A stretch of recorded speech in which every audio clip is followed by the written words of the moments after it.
Our next presentation is from Ihirangi Heke, and he's going back beyond the 1920s to talk about the whakapapa of Maori in the outdoors. So that'll be really interesting. He's developing some really exciting programs around Maori outdoor recreation and engagement, and he'll tell you more about that.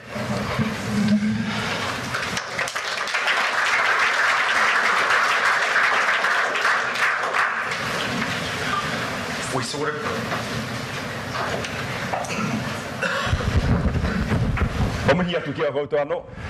There's a slim chance of me standing still next to that microphone, so I've got one of these on. I'm going to attempt to shorten this down as much as I can. Don't rate my chances. So I'll do the best. I'm going to start out with a bit of a gift, actually, for anybody that's got a bald head in here. I'm going to hook you up hard. Pay attention if you've got a bald head. This just happened to be me as well. And then I'll go into what this actually means.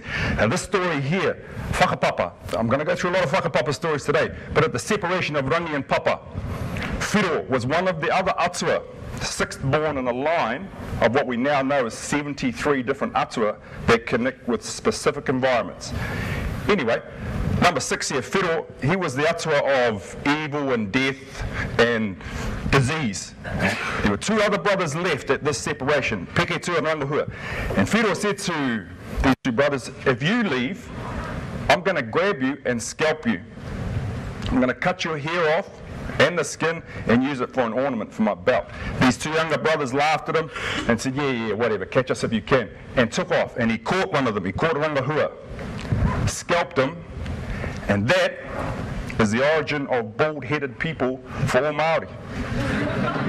True story. But here's the clincher, and this is the interesting part. Rangahua and Peke Tua are also the Atua of rocks, pebbles and stones. You should be going, wow, that's amazing right now, because I did. And you can see the connection, because all of the dirt's been taken away from it, and all we're left with is the smooth surface. So there was a connection there. Now, this is only one of dozens and dozens of examples that I've been finding recently. And why I've been finding these is because I've been contracted by Ministry of Education to rewrite the FZED curriculum for wharekura, for all Māori schools nationally. Now, I wouldn't have known any of this stuff unless I started into this other research. And that research came up because prior to that I was working for Ngāti Porou, reintroducing pre-European Māori games, of which we now know there's 300 pre-European Māori games, which we didn't know about either. So those have been being reintroduced into our communities. But the other thing that came from that were there were questions about, well, where's this all been? So I started on another research line, which by the way, I'm the world's worst academic. I think I lasted half an hour at Otago. So I was never very good at it, but this stuff has got me captured. I was saying to someone last night, at least 2 or 3 times a week, I'll sit back in my chair and go, bugger me, look at that. Where's this been? And this is one of those examples, but I'm going to show you a few more along the way here and the connections into all of these different Atua that are there. But dropping back a moment, so I was teaching all these traditional games. Questions that came up were about it. It's been, led me on to the next question, which was the whakapapa of all physical activity for Māori upon arrival here. Why did we engage and what were we doing? So that's what I started looking at. And I've been doing that for the last, I don't know, maybe 18 months or so. And it's cool, I just love it. This is the first time I've been able to sit still long enough to read something and write about it. That's why I was the world's worst academic. I could never sit still to write. Putting my name at the top was a struggle. And then I was off out the door. So I'll come over and talk with you because you're in the cheap seats and that's not your fault.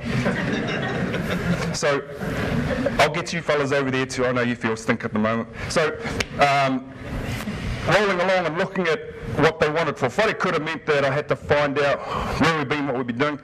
And in any one room I can find out about 7 or 8 different Atua that people know about. Now Atua are gods of different domains, for want of a better word. They're kind of like, they control environments or they personify an environment. Incidentally, there's a difference between personifying an environment and being the guardian of that environment. And I found this out as well. Because most of you will know Tangaroa, or some of you, the god of the ocean. It turns out that he personifies the ocean, but he's not the guardian of the ocean. All the things in the ocean. I didn't know that. This is all new stuff to me. So I'm finding out all these things every day, and it's leading me down a whole new pathway of discovery. But the interesting thing for you fellas in here is that this has got some potential application for outdoors. Even though it's physical activity that I'm looking at, this has got some application for how we can now look at those environments through a different lens. Because we've never had Māori content running alongside what we know about the outdoors. And funnily enough, 6 years ago I was on the board and they were asking me then, I didn't know what it was. Now I do. What the hell do I know now? So, hit me with the thing there, brother. Can you do that? Hey. Here's another thing that was kind of cool. I started to not only find out about these 70 or so other Atua, but when I started looking at Tāne, who most of us know about being the Atua of the forest, I found 42 different names for Tāne. And each one of those lends us opportunity to look at that environment in a different way because he was named for a different physical activity that he conducted in that place. And there were 3 divisions of it. There were 3 divisions of Tāne and its connection with the bringing down of knowledge, another one that was connected with the separation of the parents, and another one where it's connected with the forest, and they're all completely different. I just thought, oh yeah, Atua of the forest. I didn't know this capacity. Here's one that blew me away. This one made me think, whew, that's freaky. Pre-European Maori, and some of you might know this, went through our environment out there in the forest and their connection with Tāne and figured out the gender of trees as a social construct. So they determined which trees were male or female, determined by the type of bark they had, what their leaves did, who they would live next to, and what happened when the wind moved them. You've got to be thinking, whoa, this is cool now. Yeah, you guys are tough, man, because that one blew me away. I thought it was cool. Gender out in the bloody bush. So now when I walk around in the bush, I'm looking around. Is that male? Is that female? I can't really tell, about what kinds there are. But through my research, I've been finding out exactly who Tāne slept with in order for that specific tree to be born. So we now know the whakapapa of who, the names. That's cool to me as well. So I can name the name of the mother of the totara tree, the mother of the rimu, the mother of matai. All of those things are there for us. Now we haven't known anything about this for a long time, but in your capacity as outdoors instructors or providing adventure development or in this capacity here, wouldn't it be cool to be able to provide this alongside what you already do? Not only for people that come to you nationally, but internationally if you're coming into this place. If someone could tell you about the gender of a tree and you were from another country, to hear that would just blow your mind. Come on, step up. Keep up here. Can you hear us in there? Another cool story around here, around the ocean and the connection with the ocean. Recently, some fellas asked me to come and work with them for Iron Maori. Fundamentally, I question the use of it. I won't go into that, another story. But they wanted me to teach them some swim programs, and I used to be a swim coach. I said, how about this? If it comes to teaching a swimming program, I could show you what an American, European model of a swim program looks like. We do 400 meters of this and individual medley that. What about if I teach you about the characteristics and personality traits of tangaroa and how tangaroa moves liquid? What happens when there's undertow? What happens when it's fresh water? What happens when it's colder? Who he interacts with? And taught you that. And we got swim training as an incidental outcome of that. I said, what about that for a go? This is a Māori community up far north. They nodded their head and said, yeah, nah. That's a good try, alright. Got to start somewhere. So I'm still on that buzz though. I think there's some leverage there for us to be able to do that and to grow that side of it. So I'm going to do it and I'm going to carry on. Now, this is one of the stories around Tangaroa and some of his children and where this comes from. This is interesting as hell to me as well. 3 of his children, Pautu, Ikaroa and Punga. Punga over there is the origin of where lizards come from. Ikaroa is the fish line down here. Pautu over here is the origin for carving. Keep in mind that there's a lot of variation around different iwi about what this looks like. And for every iwi it's different. And for some of them, they don't even believe in the separation of rangi and papa. It just depends on where you are. But there's generic information that we can provide, even for iwi or for non-Māori, whoever, and then they can fill that out with the information that they want. So, you still with me here? Yeah. I'm talking flat out because I'm conscious of the fact that you're hungry. So, I'm going to tell you a little story about over here from Potu, Rua te Puke, and Manuruhi. Manuruhi, his son, Rua te Pukenga, wouldn't stop crying unless he was fed seafood because of this connection back up through whakapapa there. Anybody know the story? Cool story. Anyway, wouldn't stop crying. Manuruhi consulted with a few people and they said, you need to go and see Tangaroa and make a fish hook out of this special material that allows you to catch more fish. He goes, oh man. Off he goes, can't find Tangaroa, makes the fish hook anyway, says, oh, he won't mind. Comes back, catches heaps of fish, feeds them to his son. Tangaroa finds out that he didn't give back the first fish and he didn't ask for the hook, so finds Manuruhi and off goes the head. See that? Bit of a rugged society back then. You get your bloody head cut off and scalped and all that kind of thing. I was thinking, here's a funny thing, I was thinking about making up some kids' books, you know, some kids' stories around this. My wife says, yeah, nah. Might scare them a bit much. Anyway, I think there's still some capacity for that. But, so, gets his head cut off, and his head is stuck on the whare of Tangaroa at the bottom of the sea is one of the first carvings, the teko teko. Rua te Pupuke says, where's my son? I haven't seen him for ages. Asked some people and they said, oh, well, Tangaroa found out he's down at the bottom of the ocean on his whare. Here's some interesting stuff as well. We now know the names of all of the whare of different Atua. I would never have known that either. Hui Ananui is the name of the whare of Tangaroa at the bottom of the ocean. Anyway, long story, eh? So, over here, Tangaroa's son, or sons would spend the night inside this whare, so that, or not really the night, but when the sun was out, that's the things that fish want to stay away from. So they would spend their time inside this whare. Now, Rua te Pupuke found out about this, so he decided he was going to get his retribution by covering the doors and the windows of this whare, so that when this whare came to the surface at night with all of Tangaroa's children in it, he was going to punish them for what happened to Manuruhi. So he stood at the door with a patu, opened up the door, sunlight came in, all of the fish, which are Tangaroa's children, realised that they'd been duped and caught out, and they all tried to escape. Now pay attention to this bit's cool. Some of them didn't come out, some of them refused to come out. Tamure, which is snapper, there's a reason it's that red colour, because it wouldn't come out and he got burnt inside the whare. However, some of the other ones thought they'd have a shot at getting past Rua te Pupuke. Pātiki is one. A Pātiki's the flounder. There's a reason both eyes are on one side and he's flat, because he got the shit beaten out of him by Rua te Pupuke. True story. So, Pātiki used to swim like this. Rua's at the door, dong, nice and flat. Now we've got Pātiki. Now, this is true stuff that I've found, and kids love this. And so do other people when we're talking to them about it. And it makes this environment so much more attractive to have this kōrero running alongside if you're going there for some sea kayaking adventures, or if you're going there for other experiences, surfing experiences, to be able to tell these stories. There's heaps of other fish that got caught in there. Okoka, red cod, stayed inside, got burnt. Here's a real cool one, Heke. You know the octopus? He used to be a normal fish. He got backed into the corner and the hell beaten out of him. Now he's got 8 legs. True story. I found out all this stuff. So I was really encouraged to see all these things coming through. Now, here's a cool one. How am I doing for time? 5 minutes, shit. Okay. This one I found really interesting as well, because this is like the academic information. I'm going to tell you about the applied stuff of what we're actually doing with this. And me and a mate from Navy, a fellow Kila Hepi that builds mountain bike tracks down there, we've started building mountain bike tracks up in the Kaikui for Northland DHB.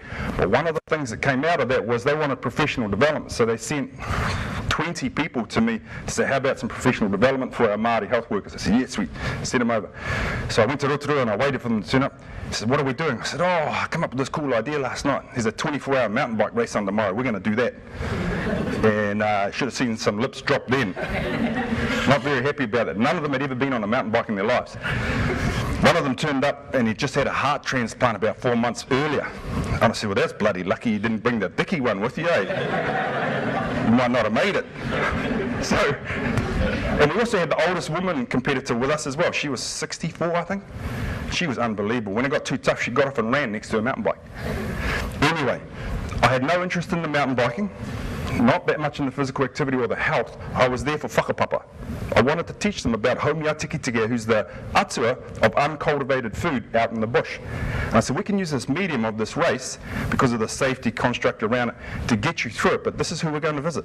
We're going in there to visit the fern root, which is the rārohe, that's out in the bush. The aruhe is the root of that.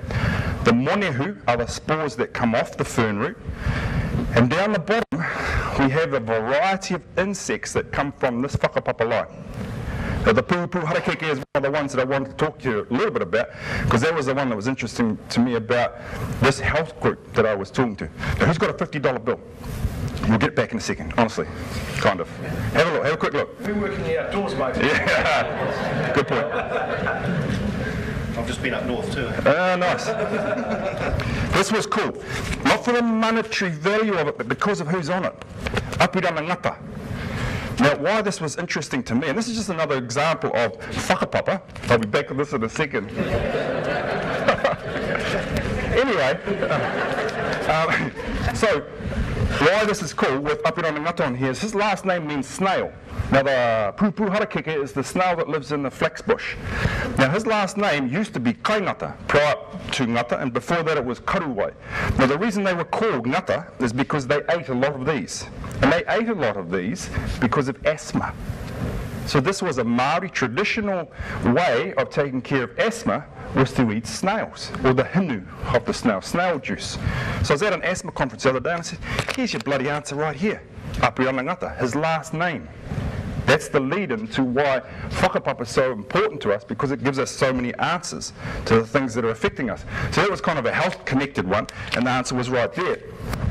But there's a heap of other insects down the bottom there that I've been using in building physical activity programs based around specific atua. I'm bloody jumping all over the place. Anyway, 24-hour mountain bike race, we went and looked at these different insects that were out in the bush. So I said, if you happen to crash and go off and you get covered in fern roots and insects, that's a good thing. I said, we're actually getting the attention of this specific atua, and when you come back and you're covered in all those things, I said, that's a way of interacting directly with atua. They looked me up down and I got the yeah, nah again. I try, I do my best. So this part here is another pathway towards connecting with some of those opportunities. We've got another one up there. So there's the bro on the other side there, Kila Hepi, and him and I have been starting to turn this into applied outcomes of how we can use atuatanga to reach different communities. And we're using mountain biking, but I love mountain biking, but that's not the medium that matters so much, it's the why. Why would we go there? And why we're going there is for whakapapa. So the DHB in Northland has given us some funding to build mountain bike tracks, and what we're doing is building the mountain bike track based around whakapapa connecting to atua and kaitiaki in a specific section of a track. And we build the track to reflect the characteristics and personality traits of that atua, or of that kaitiaki. So for example, one of the kaitiaki of the area around Kaikohe is the Heke. So we're building a trail head that splits into a number of different options. And each one of those options has a different characteristic about how it's built, which incidentally lines up with the characteristics of the Heke, that one of their legs was used for power, one of them was used for negotiation, one of them was used as a barrier for stopping people coming in, a whole range of different things. So we're building our trail to reflect that.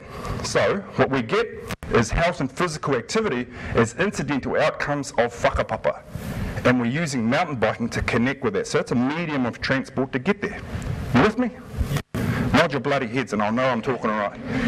Great. So this is only the first initiative of how we're trying to do that, and this is on behalf of Ministry Ed at this stage because they wanted this curriculum written up. But what occurred to me was, for Outdoors New Zealand and for your roles, this would be great stuff.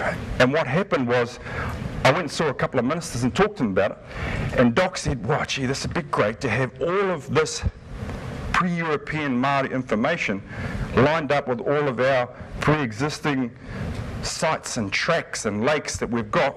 If we could have atuatanga alongside it, or kaitiakitanga information next to it, wouldn't it make it so much more? I'm half Irish, okay, so I don't know which side plays up more, but that's not the point.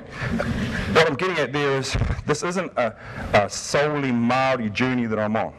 This is a journey for all of us to be able to reach those environments and have a whole new capacity of information running alongside what we already know. That's going to increase the richness of it. That's why I'm on this buzz. That's why I love what I'm doing. That's why Garth's leaning forward like, can you shut up and sit down? I think I got, here's some cool things that we did. So the other reason I went a little bit early is I'm bugging off to the States tonight, and I'm meeting up with our First Nations fellas in Mexico. We're on the border, actually, Southern California, and we're going back and forwards across. Here's the funny thing. The other fella, this is a real funny bit. As the fella from Te Atua was coming from me, Māori boy, he's got real long black hair. I said, you look Colombian, you're going to get shot. I'm sweet, I got a bald head, and I'm from an Atua line, so I'm all right, but you're going to have a lot of trouble. But anyway, we're going over there and we're talking to them about this stuff, because what we're trying to build at the moment is a phone app. And the phone app that we're trying to build releases GPS-related information so that when you reach a particular site on your phone, it's going to show you which atua or kaitiaki is connected to that place, and 2 models of pre-European physical activity that were conducted by our people in that place. Now, these fellas over in the First Nations over in Southern California and the conference in Oklahoma, they want to know how to maintain traditions in a digital world. Geez, okay, I just got another, hey, that wasn't even you this time. See, there's. So that's how we're trying to do that. We're trying to deliver this information out there. My vision for it is that we'll eventually be able to have one individual leading 6 others based on their phone about some of the atuatanga that's connected to it. And that's happened as well, because the kura, or the school in Kaikohe, they're having their senior year 13 students leading and guiding out onto this mountain bike trail already. And they're getting NCA credits for it. And they're offering it to other schools to come there, and they lead it for them, and then the other schools are getting NCA credits all through whakapapa. So we've been designing our own cycling clothing, which you do next. It's the next practical thing. And we've been including whakapapa in that. So we've been sticking these eyes on the back shoulders here so you know where you've been, and we've got one on each of the gloves so we know where we're going. We put, one more click there, I think this is the end of it. We put tāwhiri mātea, which is that of wind and air, over one side of the chest, so he's blowing air into the heart to make us be able to last for a little bit longer while we're out there. So we're trying to infuse everything with whakapapa. That's me, pretty much. They're really putting the pressure on here. I appreciate your patience and listening and the ramblings and